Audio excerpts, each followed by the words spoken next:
Hallo und ein herzliches Willkommen hier zurück in meinem Ron Reviewed Kanal. Kurze Zeit seit meinem letzten Wheelbase Roundup sind vergangen. Dort habe ich die CSL Elite Racing Wheelbase, die neue PS4-kompatible Base, genau unter die Lupe genommen, mit CSW V2 und Elite verglichen. Und ich habe euch im Zuge dieses Reviews versprochen, dass ich mir kürzlich den Clubsport Shifter von Fanatec und die Handbrake geordert habe. Diese beiden Pakete sind eben bei mir angekommen. Einige von euch haben den Wunsch geäußert, dass ich diese reviewen möge, besser gesagt, und ja, ich möchte diesem Wunsch nachkommen und das für euch machen. Was euch erwartet in den nächsten Minuten ist, ich werde hier ein Unboxing für euch machen, das werde ich ganz kurz halten. Anschließend werde ich diese Komponenten dann auf meinem Rennsport Cockpit, ich gehe mal hier rüber, hier verbauen. Ihr seht das hier, ich habe meinen Holder hier noch zweckentfremdet für meine Maus. Das werde ich machen, werde hier mit Dirt Rally dann quasi in die Vollen gehen, schauen, was ich mit der Handbrake und dem Shifter für euch herausarbeiten kann. Und ein Kommentarwunsch von euch, von einigen, war folgender, und zwar: Einige von euch haben Probleme mit den Wheelbases hier mit der Elite oder der neuen Racing bezüglich der Rütteleffekte. Dahingehend möchte ich für euch nochmal testen, wie das ausschaut mit diesen Force-Feedback-Effekten, die ich ja grundsätzlich eher runternehme. Wie laut sind denn die wirklich im Vergleich zur CSW V2, die jetzt auf meinem Rig wieder Platz genommen hat? Was können wir herausarbeiten? Ich werde das nochmal für euch gegenüberstellen. Und eine weitere Frage, die bei meinem letzten Review eben bei diesem Rim Roundup aufgetaucht ist, war, dass ich berichtet habe, mit der CSW V2 doch nochmal bessere Rundenzeiten rausholen zu können als mit eben den Elite Wheelbases. Da werde ich noch den einen oder anderen Long-Term-Run machen und euch Feedback geben. Lasst uns jetzt keine Zeit verlieren und starten wir gleich mit diesen zwei neuen Errungenschaften von meiner Seite. Ich habe mit Shiftern und Handbrakes bis dato noch überhaupt keine Erfahrung gesammelt, für mich komplettes Neuland. Ja, ihr seid hier, wie gesagt, wie oft bei mir ungefiltert dabei, und wir schauen einmal, was uns Fanatec hier bereitstellt. Kurz vorweg, diese Handbrake, ich habe das hier oben auch noch mal auf dem Schirm, könnt ihr ordern, derzeit für 129,95 in Euro. Ich kann mich erinnern, im Black Friday Sale gab es die mal für 70 oder 80 Euro, sicherlich ein Schnäppchen. Ja, hier Fanatec typisch ein sicher verpacktes Paket zum Vorschein kommt in dieser Umverpackung. Unser Quick Guide, Kurzanleitung in ausführlicher Form, könnt ihr das auf alle Fälle im Netz dann herunterladen, wie es mit den Anschlüssen ausschaut, Montageposition und so weiter und so fort. Hier direkt beigepackt ist, okay, hier ist ein Adapter, da könnt ihr Pedals und Handbrake anschließen. Dann entsprechende Kabel. Muss ich mir dann auch nochmal genauer anschauen, zu welchem Zwecke diese dienen. Ja, ich werde das dann beim Anschließen für euch herausarbeiten und berichten, wie und inwiefern ich welche Kabel verwendet habe, beziehungsweise kommt bei mir das dann sowieso direkt an die entsprechenden Wheelbases. Der Shifter selbst, wenn ich mir den so ansehe, kommt Fanatec typisch relativ solide daher, hat ein recht ansprechendes Gewicht. Ja, und ich kann schon erfühlen, das hier ist eine Metallkonstruktion, auch so schwarz eloxiert oder pulverbeschichtet vielmehr. Ja, sieht sehr wertig aus, einige Montagepositionen kann ich da schon ausmachen. Ja, hier auf der Unterseite, da werde ich euch dann genauer Rückmeldung geben. Der Hebel selbst fühlt sich äußerst solide an, hier ist gut gepolstert. Ja, das sieht schon mal ordentlich aus. Ja, so viel zum Packungsinhalt der Handbrake. Gehen wir gleich weiter zu unserem Shifter, was uns hierbei erwartet. Shifter Version SQ, ich glaube, da gab es mal eine andere Version. Ich weiß das nicht mehr, die Veteranen von euch können mir das sicher berichten. Hier haben wir die Version SQ, auf jeden Fall quasi SQ für sequenziell. Das heißt, ihr könnt hier zwischen diesem Haarschaltungsmodus und einem sequenziellen Modus, den ihr vorwiegend über die Rally Cars kennt, dann umschalten. Falsch ausgepackt, ihr seht, ich bin kein Unboxing-Profi. Ich drehe das für euch um und hier zum Vorschein kommen gleich mal Montageschrauben, dann wieder der berühmte Quick Guide. Ich glaube, da seid ihr wieder relativ schnell im Bilde. Schaut euch das genauer an. Die wichtigsten Details arbeite ich für euch heraus. Und hier habt ihr das nötige Anschlussmaterial mit bei. Ja, entsprechende Kabeln, das kommt wie gesagt bei mir direkt an die Wheelbases. Aber natürlich lässt sich auch dieses Equipment, soweit ich weiß, völlig autark. Das heißt, wenn ihr mit anderen Wheelbases unterwegs seid, ebenso nutzen und via USB anschließen. Aha, okay, da habt ihr solche kleinen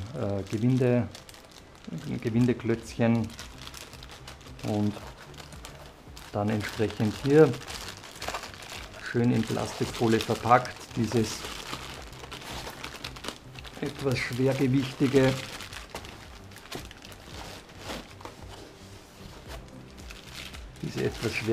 Konstruktion. Und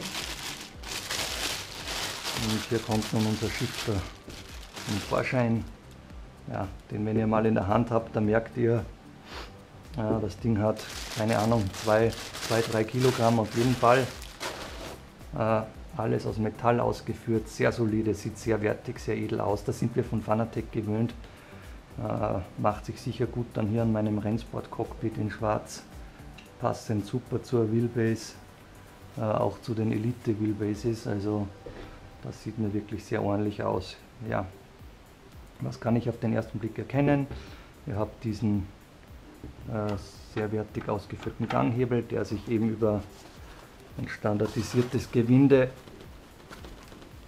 ersetzen lässt, und ihr habt hier halt dann typisch für sequenzielle Schaltungen diese Form, die ihr dann einfach per Gewinde relativ zügig wechseln könnt.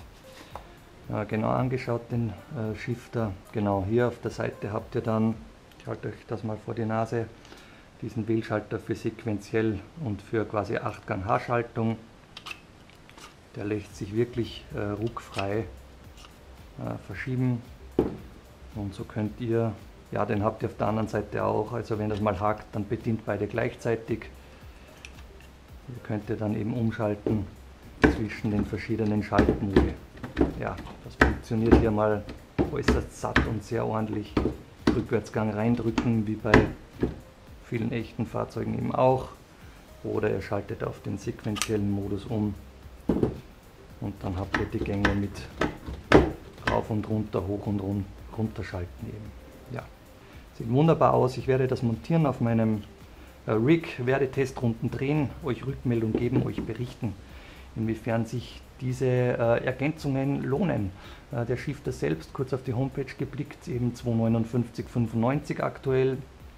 Ja, ist für eine relativ große Investition, und ich werde euch dann Rückmeldung geben, inwiefern sich diese für mich gelohnt hat. Bleibt dran, bis später, ich melde mich in Kürze.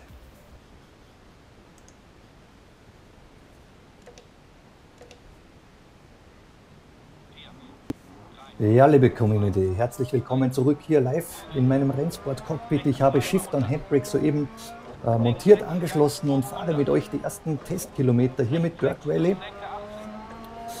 Ihr seid das bis dato gewohnt von meinen Reviews, da geht es am Lenkrad eher geordnet zu. Das ändert sich hier schlagartig, sobald hier der Shifter und die Handbrake zum Einsatz kommen.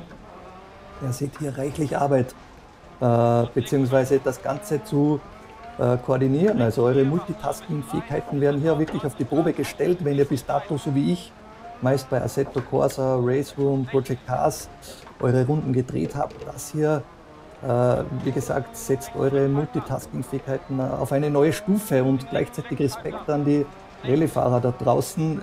Ihr habt richtig zu tun, und das kann man hier wirklich relativ gut simulieren. Frage vorab, die immer wieder gestellt wird. Ihr wisst, ich bin mit Virtual Reality hier mit Oculus Rift am Kopf unterwegs. Ich kann quasi Shifter und Handbrake nicht sehen. Ich kann euch da beruhigen, ihr werdet binnen ein paar Sekunden sofort die Positionen quasi von Shifter und Handbrake in eurem Kopf quasi abspeichern. Das Ganze geht intuitiv. Das ist auch so wie beim Autofahren im echten Leben. Da guckt ihr dann auch nicht immer auf den Ganghebel runter, wenn ihr den betätigt. Euer Gehirn speichert diese Position dessen automatisch ab, ohne hinschauen zu müssen. Das funktioniert hier mit Virtual Reality wunderbar. Das heißt, keine Sorgen. Wie gesagt, wenn ihr jetzt von Monitor auf Virtual Reality wechseln wollt und hier Shifter Handbrake im Einsatz habt, das funktioniert einwandfrei. Was kann ich euch sagen? Meine Erfahrungen bis dato mit Rallye-Spielen waren Third-Person-Perspektive auf dem Monitor meistens, mit Gamepad in der Hand. Und das Ganze stellt sich hier natürlich auf eine komplett neue Stufe. Nach 2, 3 Etappen habt ihr wirklich Sport gemacht, so quasi. Das ist nochmal deutlich über dem, wenn ihr jetzt Assetto Corsa oder normale Rundstreckenrennen quasi bestreitet. Entschuldigt mich, dass ich hier noch nicht wirklich routiniert unterwegs bin. Ihr seht hier noch einige Fehler, die ich mache auf der Strecke, aber das ist egal. Ich wollte euch den kompletten Neuanstieg hier einmal zeigen, wie es mir ergangen ist. Ich kann euch sagen, es macht wahnsinnig Laune und es ist eine tolle Abwechslung zu den immer gleichen Rundstreckenrennen, die vielleicht mit der Zeit etwas langweilig oder eintönig werden. Hier mit Shifter und einer Handbrake ein Rallye-Spiel zu bestreiten, das macht ungleich mehr Laune bzw. bringt Abwechslung ins Spiel. Wie bin ich überhaupt dazu bekommen? Ein Buddy aus meiner Sim-Racing-Community hat mir über das tolle Immersionsgefühl von Dirt Rally mit Oculus Rift berichtet und meinte, ich soll das unbedingt mal antesten. Ja, und so bin ich das Ganze angegangen, war total begeistert nach meinen ersten Metern. Was ihr hier jetzt nicht sehen könnt, sondern nur, wenn ihr wirklich das in der Virtual Reality testet, ist diese Höhenunterschiede, gerade bei hier einem Rallye-Spiel, bergauf, bergab, diese ganzen Neigungen der Strecke, wie das rumkommt, das ist schon richtig faszinierend. Kompletten VR-Neueinsteigern rate ich nicht unbedingt gleich mit Dirt Rally zu beginnen. Das ist eurem Magen vielleicht nicht ganz zuträglich, Stichwort Motion Sickness. Aber da könnt ihr euch gut reinarbeiten. Es sieht fantastisch aus, hier durch die Landschaft zu brettern und das Ganze hier so zu simulieren mit Shifter und Handbrake. Ja, das macht richtig Spaß, die Gänge hier sequenziell reinzuknallen. Ja, liebe Leute, hier zurück auf der Rundstrecke Assetto Corsa. Ihr seht das hier. Ich habe den Shifter umgeschaltet vom sequenziellen Modus auf den Haarschaltungsmod. Fahre hier meine ersten Runden, habe mir hier einen schon alten BMW M3 E30 geschnappt, um den hier quasi adäquat zu bewegen, so wie in der Realität auch. Ordentlich mit Kupplung, Schaltung, alles was dazugehört. Das freut mich jetzt besonders, dass hier endlich bei meinen Pedalen die Kupplung einmal ihrer Bestimmung zugeführt wird. Die habe ich meistens nur bei den Starts gebraucht. Und hier jetzt in der Rennaction kommt das ganze Setup wirklich voll zur Geltung. Macht Spaß hier mit der Haarschaltung die Gänge reinzuknallen. Das fühlt sich richtig gut an, ihr könnt euch richtig spielen. Speziell bei den älteren Fahrzeugen macht das dann auch Sinn, mit der Kupplung zu spielen, diese beim Runterschalten dosiert auszulassen. Das sind alles Sachen, die quasi, wenn ihr mit dem Schaltwipp unterwegs seid, sich so nur schwer oder gar nicht simulieren lassen. Quasi der Einsatz mit Kupplung, Schaltung, das kommt schon richtig gut. Ich kann euch auch sagen, wenn ihr selbst schon Autofahrer seid, dann kommt euch das Ganze sehr vertraut vor. Ihr müsst euch noch etwas gewöhnen an das ganze Fahrzeug. Ich bin ja auch meine ganzen Rennsimulationen bis dato nur mit den Pedals gefahren, habe mich da schon gar nicht großartig drum gekümmert. Auch hier gerade mit den entsprechenden Fahrzeugen lässt sich das wunderbar simulieren. Die Gänge, die rasten satt ein, ihr könnt das sehen oder auch hören. Das funktioniert wunderbar. Ich habe den Shifter einmal auf den Default-Settings gelassen. Ich gehe dann später im Fazit nochmal drauf ein. Ihr könnt diese Intensität oder diese Kräfte der Haarschaltung noch genauer einstellen. Kommen dann später darauf zurück. Auf jeden Fall macht das hier richtig Spaß, diese ganze Bandbreite quasi des Rennsports hier so simulieren zu können. Ja, von meinen ersten Testkilometern muss ich sagen, das ist für mich wirklich ein deutliches Upgrade, das Ganze mit einem Shifter hier zu bestreiten. Nicht nur eben, wie soeben gezeigt mit Dirt Rally, auch hier bei Assetto Corsa oder anderen Spielen werde das noch weiter testen. Kommt der Shifter auf jeden Fall voll zur Geltung. Was ich die nächsten Tage, Wochen noch testen werde, ist, mich etwas ins Driften hineinzuarbeiten, auch die Handbrakes, auch bei solchen Spielen nutzen zu können. Da werde ich euch später mal berichten oder noch mal kurz ein Video mit einpflegen. Wir werden sehen, was sich machen lässt.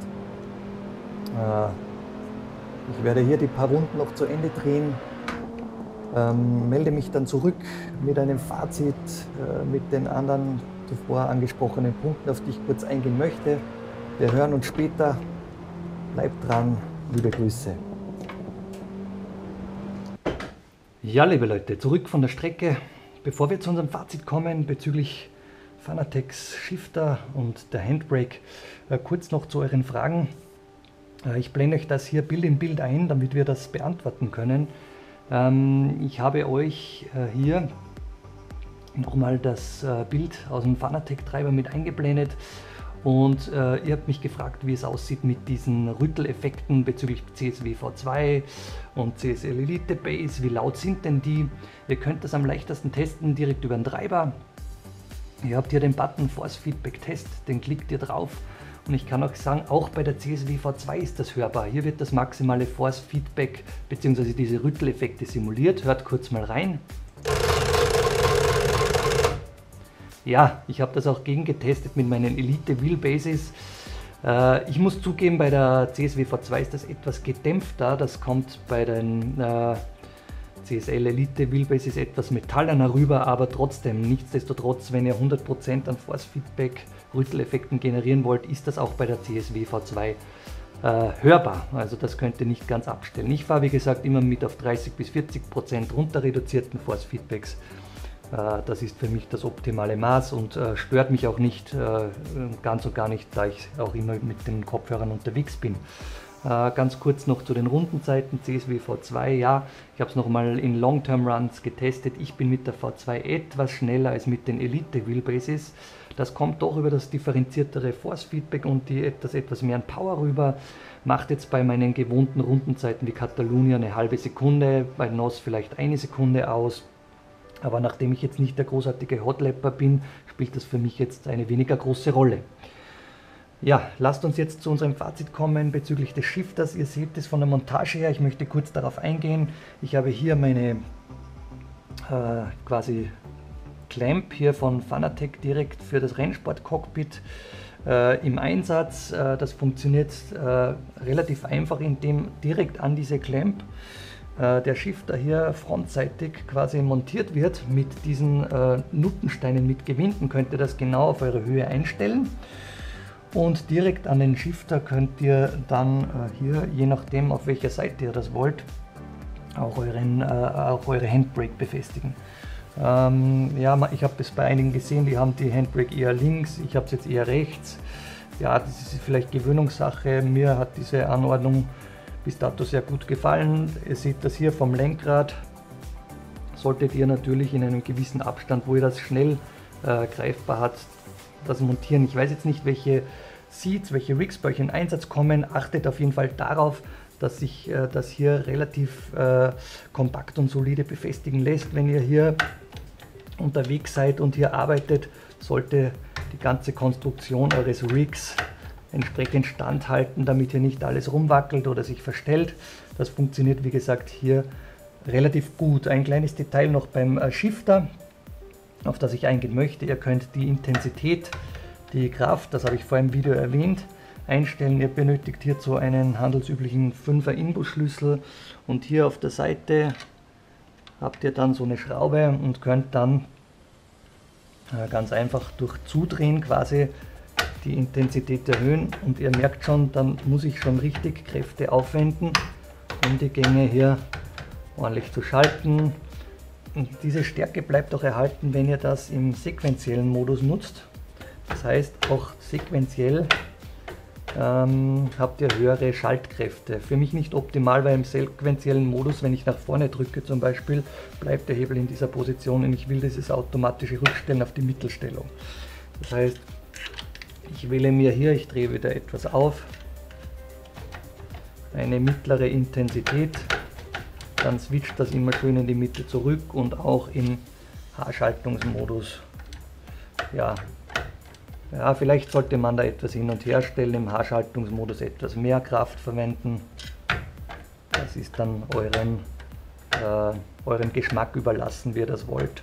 Kleiner Nachteil, wenn ich die Handbrake rechtzeitig montiere und ihr nutzt Fahrzeuge, die eventuell einen 7. Gang mit Haarschaltung nutzen, ich weiß nicht, ob es das überhaupt gibt, dann wird es hier mit dem Schalthebel und der Handbrake relativ knapp mit eurer Hand. Bis zum 5., 6. Gang geht das gut, ganz rechts wird es eventuell etwas eng. Aber ich glaube, so viele Autos mit Haarschaltung und 7. Gang wird es nicht geben. Ja, was ist mir noch aufgefallen bei meinem Test? Die Gänge rasten solide ein, es fühlt sich alles sehr hochwertig an. Ich habe auch hier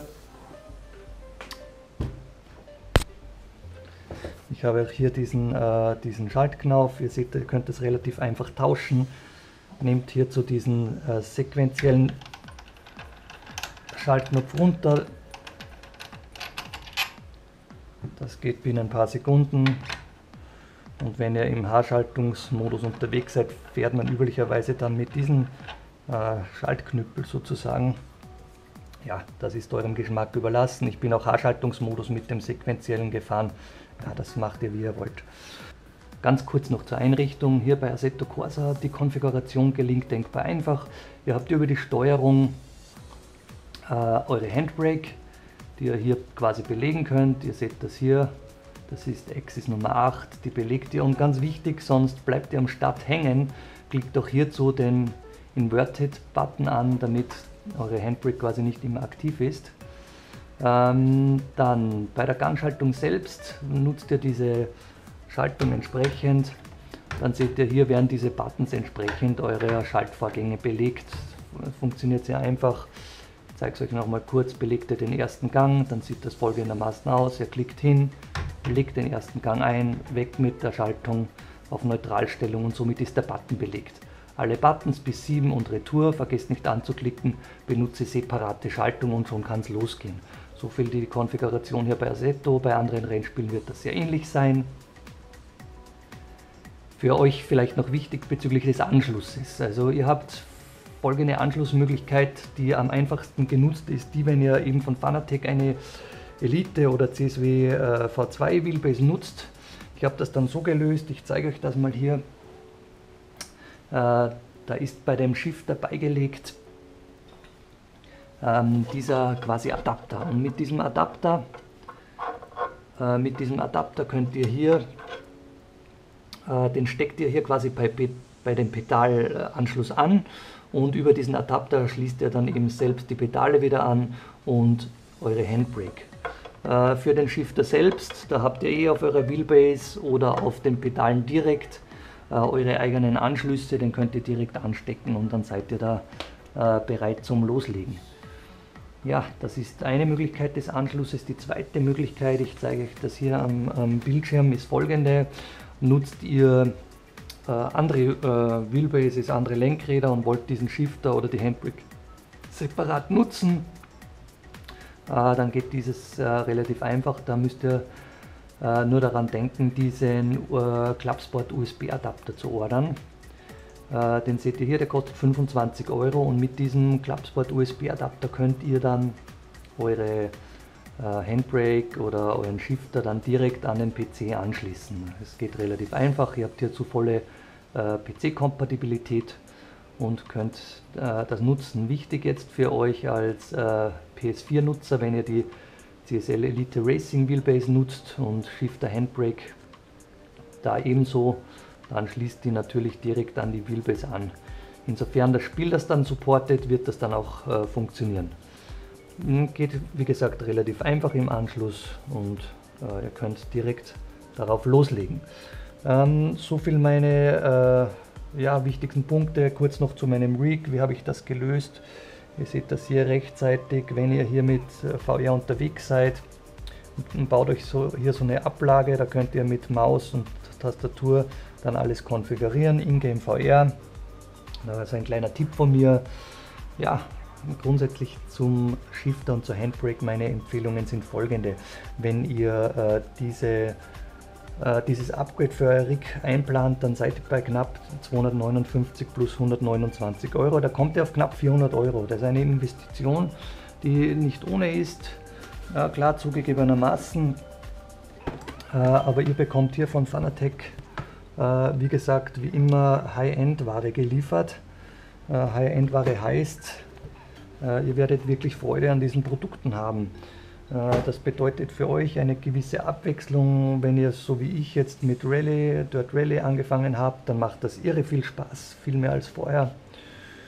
Diese Investition kann lohnen. Wenn ihr jetzt Drifter seid, dann habt ihr vermutlich längst schon eine Handbrake im Einsatz. Ich kann euch leider keine anderen Produkte gegentesten. Das ist im Moment nicht möglich. Ich habe nur diese hier.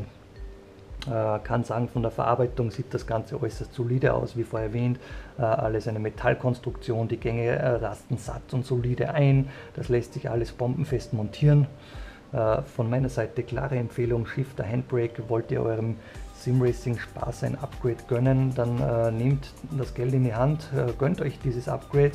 Das kommt preislich gemeinsam auf etwa die Summe eines höherwertigen Wheels wie das 918er Wheel. Und ja, ich denke, man hat durch jahrelange Nutzung, kann sich das lohnen für euch. Von meiner Seite wäre es das jetzt im ersten Moment. Bitte stellt Fragen in der Kommentarfunktion. Ich bedanke mich bei euch für eure rege Nutzung der Kommentarfunktion und bleibt weiter dran. Unser nächstes großes Projekt wird hoffentlich Fanatec's Direct Drive Wheel sein. Ich halte euch diesbezüglich am Laufenden. Und ja, schaut weiterhin rein. Ich bedanke mich fürs Dabeisein. Mit freundlichen Grüßen, euer Ron.